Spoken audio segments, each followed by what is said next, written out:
Does Christianity have any hope, any help, any comfort that it offers right now in my pain and what I'm going through?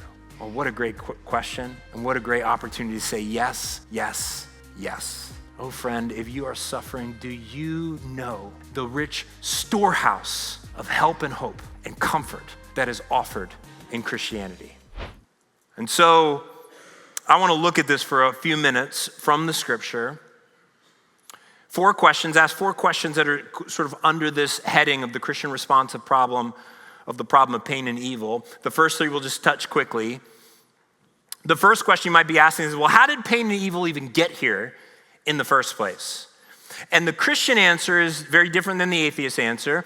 Unlike the atheist answer that's sort of a denial or trivialization of pain and evil, the biblical story says that pain and evil are very, very real, but they are also parasitic invasions. They are unnatural, not part of God's original plan for creation. They are brought into his good creation through rebellion, through the rebellion against God's goodness, against God's perfect creation, starting with the fallen angels, these beings that we sort of poetically get these stories, these pictures about in Isaiah 14, for example.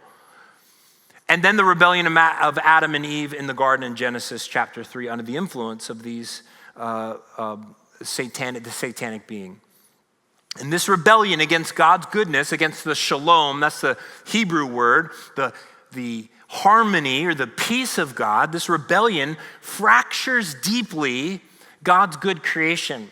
And what we have in Genesis 3 are these list of curses. We might think of these curses as sort of divine cause and effects, cosmic moral cause and effects to the breaking of this shalom. And while we still experience beauty, while we still experience blessing and goodness in this world, because God is still sovereign and he acts, he's gracious, his fingerprints are all over creation, we also now experience broken nature and broken nurture in this world. So that's how it got here. The second question you might ask is, okay, well, why would God even allow it?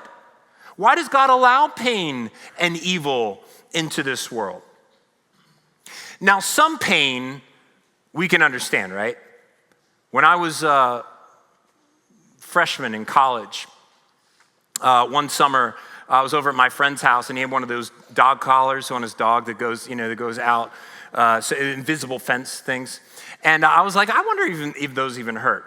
And they're like, well, why don't you try it on? And I'll go, okay. And so I put it on, and we turned it on, and I ran across, and shooting pain came into my neck, and I crawled back across the line. It was horrible pain, which is why I'll never get one of those for my dog. That's like cause and effect, right? That pain is very explainable. You do dumb things and bad things happen, right? That we get. We get that morally, we get that with just bad decision making, right? Much of our pain just comes from that. But then there's other kinds of pain that is really hard to explain. Things that happen to us that we didn't cause. It's not because of our behavior. It just sort of happened, or we were born into it. Why? Why do these things happen, and why would God allow it? And part of the challenge of this question is that God doesn't explain everything that he's doing to us. There is a level of mystery in the scriptures, a level of mystery in the world that we have to hold in tension. And I understand we're post-enlightenment people. You know, we feel like we need answers to every single question that we have in order to believe. And yet pre-enlightenment people didn't think about the world like that. They were much more okay with divine mystery. And so there is a lot of mystery in this.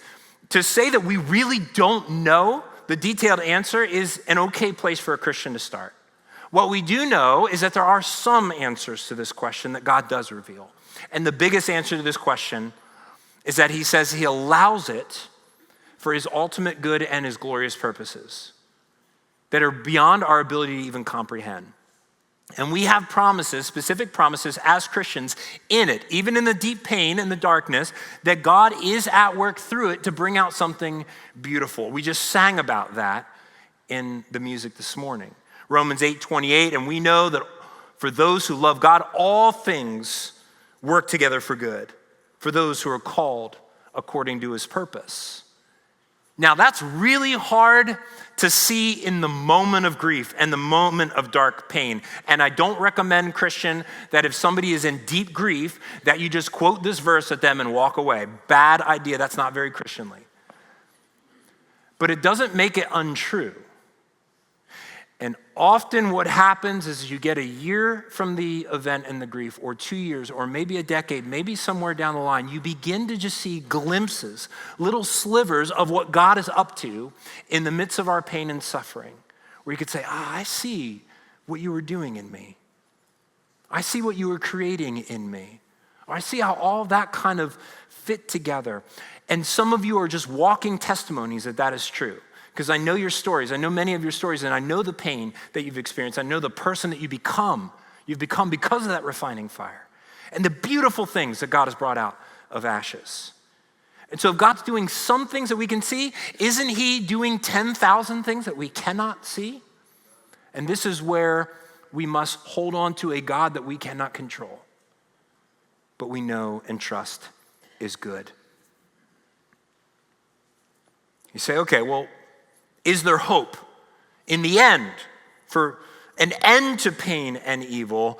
And the answer is in an infinitely resounding, very crystal clear yes. The end of the Bible leads us right there. The story of the Bible ends with the glorious beauty and goodness of God beyond our wildest imagination, and a return of the resurrected Jesus to take all that is crooked and bring it to be straight, to conquer pain and evil, to kill, to put to death, and bring newness of life. His declaration at the end, which is just the beginning, is, behold, I'm making all things new. And Jesus himself promises no more pain, no more tears, no more mourning, no more death. You will be in the presence of God himself forever. And in some way that we can't even understand, it will make everything that we experience in this life worth it. Paul goes as far as to say, this is bold, but he goes as far as to say, the sufferings of this present time are not even worth comparing with the glory that will be revealed to us. Or as St. Teresa of Avila once said, when you get to heaven, the first kiss from Jesus' mouth will make 100 years of utter misery look like one night in a bad hotel. It's true. You say, okay, all right, pie in the sky, by and by. One day in the distant future, maybe that's true. But my question is, what about now?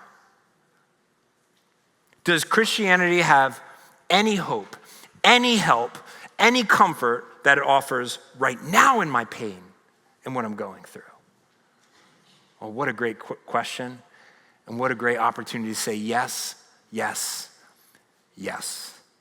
Oh, friend, if you are suffering, do you know the rich storehouse of help and hope and comfort that is offered in Christianity?